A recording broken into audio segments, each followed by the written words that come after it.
Add a bag of sugar to boiling water. Then you have it. The most twisted weapon in prison. This is what we do to a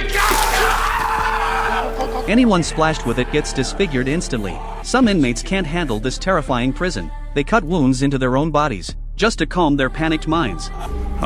Mark saw this on his first day inside.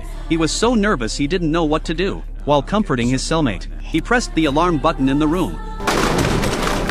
Fully armed guards rushed in quickly. They dragged away his panic-stricken cellmate by force. This scared Mark out of his mind. 2 days passed and his cellmate never came back. Jess from the cell across suddenly barged in. He took his cellmate's bag of sugar. Mark stood up for his cellmate. He reminded Jess he shouldn't take people's things without asking. When he saw Jess throw sugar water in his enemy's face, Mark realized he had messed with the wrong guy. At mealtime, Jess straight up stole his chicken. Mark said nothing. When Mark was waiting in line to use the phone, Jess suddenly grabbed the phone away. Everyone around just watched coldly. Mark tried to grab the phone back.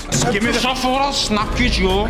Mark didn't want to make things worse, so he let it go. Back in his cell, he found his cellmate had returned. That night his cellmate swallowed all his hidden pills. Mark noticed he was convulsing. He quickly pressed the emergency bell. Get in here! The guards reached the door but wouldn't open it. Not until backup arrived. Did they open the door and start helping? Because of this they missed the chance to save him. His cellmate died right in front of Mark. The next day when Mark was on the phone, Jess grabbed it away from him again. Mark had had enough and kept interrupting Jess' call. Jess just started hitting him. Mark's nose immediately started bleeding. Ed saw everything that happened. He wondered why Mark never fought back. I'm a teacher. An inmate named Luke found Mark. He asked him how to write love letters to his wife. Mark happily agreed to help. He even taught Luke how to write. Mark made his first friend in prison.